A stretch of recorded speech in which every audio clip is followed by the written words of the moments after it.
Namah Shivaya, Namah Shivaya, Namah Shivaya. Welcome to my channel Astrology with Pari. We are nearing Shivaratri and it falls on this Friday, 8th March. 8th March, 6 p.m. to next day 6 a.m. is the right time for the worship of Lord Shiva. We usually celebrate Shivaratri by going to temple, if possible by being awake and doing some fasting. We do this usually as per the rituals. Few people get together in a community and interact and do some bhajans, participate in satsang, and few people fast that day along with the family or friends. If possible, avoid rice items and have something very light. Most of us need to remember how to utilize this day to maximum extent and to get Lord Shiva's abundant blessings and more fruitful results. And we all know once we get Lord Shiva's abundant blessings, what all we can achieve in this life, right? So let us look at some do's and don'ts on Shivaratri day. We just have to focus on doing 5 simple things, but they are very, very important things. Just to summarize, Abisheka is important. The next thing is Archana with Bilva. Bilva Patra we say, and Upavasa, which is fasting, Jagarana, which is being awake throughout the night, and finally Shiva Namasmarana. It's very, very important. So let us look at each of these rituals in detail and how to do them effectively in a very simple manner so that all of us can do. So first, the prerequisite for this is just see if you have Shivalinga at home, a small size.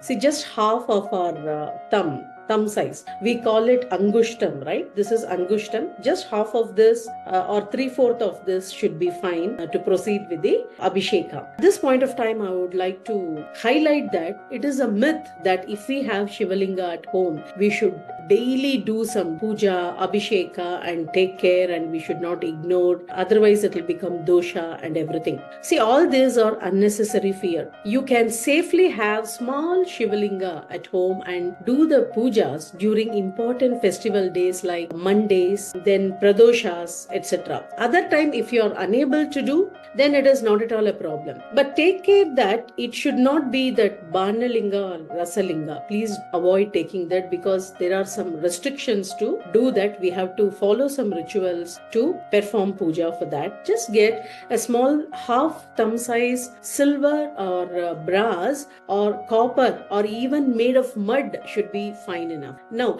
let us see the significance of one by one prakriyas, how to do that with Shraddha and Bhakti in a simple manner to attain his blessings. First one is Abhisheka. We all know that Abhisheka Priyo Ishvaraha. Lord Shiva can easily be pleased through Abhisheka. Just do it in a very simple manner, either by chanting Shri Rudram. Shri Rudram can be done only if you know the right pronunciation, or else just you can chant Namah Shivaya mantra or Lingashtakam while doing the Abhisheka. Abhisheka can be done anytime from the day 6 p.m. on the Shivaratri day to the next day 6 a.m. of the Shivaratri. Especially the crucial time or the most important time, very auspicious time is midnight 12 a.m. That we call it as Lingodbhava Samaya. If we can just spare 5 or 10 minutes during that midnight 12 a.m. to 12:10 or something like that,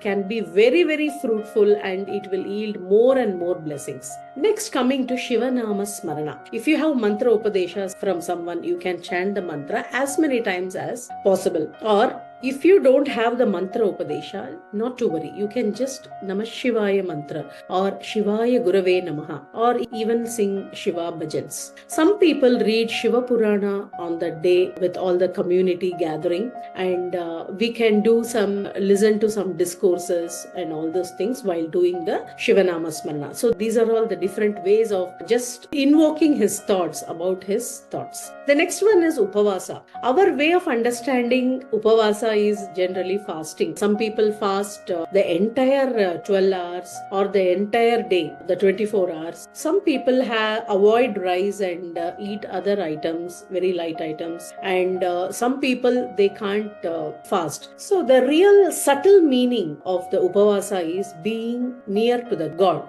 Upavasa. Upa means very near. Vasa means being in that state of mind. So our state of mind should be very, very proximate to the God's energy, both physically and mentally. So during the Shivaratri, the mind should always be focused on his name, form, and his bhajans, leelas, shlokas, etc. So let me give a disclaimer here that diabetic BP patients kindly refrain from fasting because it may lead to different health issues. So during that day, you can have something very light and then focus on his leelas, bhajans. So the next important thing is Jagarana. Some people, in order to be awake, they have a get together, they even chat, watch some movies. So this is not the right way. This is the auspicious day where we need to divert our mind from this material world and forget temporarily on the mundane issues, day-to-day issues, and focus more inward. How to be awake?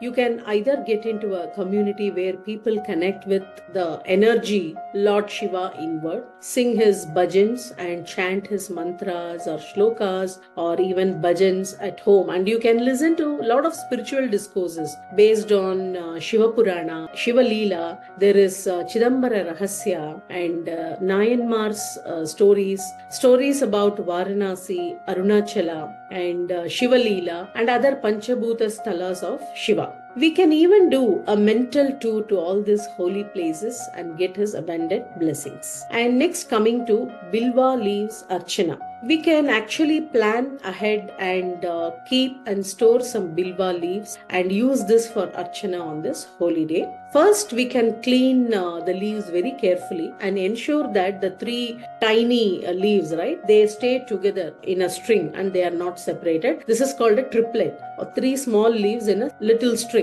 So triplets are very good. With this, we can do puja to Shivalinga, which is the best way to please Lord Shiva and seek his blessings. So these are the 5 most important things we can take care on that day and do this as a complete puja. And remember that Lord Shiva is the one who grants Aishwarya, the lordship of abundant wealth, to Goddess Mahalakshmi. Hence, by pleasing him, we are also pleasing Goddess Mahalakshmi. By doing this, we get all sorts of wealth, what we call as Ashta Aishwarya. These are all the 8 manifestations of Goddess Lakshmi, like Adi Lakshmi, Dhana Lakshmi, Dhanya Lakshmi, Gaja Lakshmi, Santana Lakshmi, Vijaya Lakshmi, Vidya Lakshmi, right? So this includes prosperity, fertility, we can say bhagya, that is luck, good fortune, good health, knowledge, strength, progeny, and power. So the most important thing above all this is witnessing the Shiva energy in all the people around you.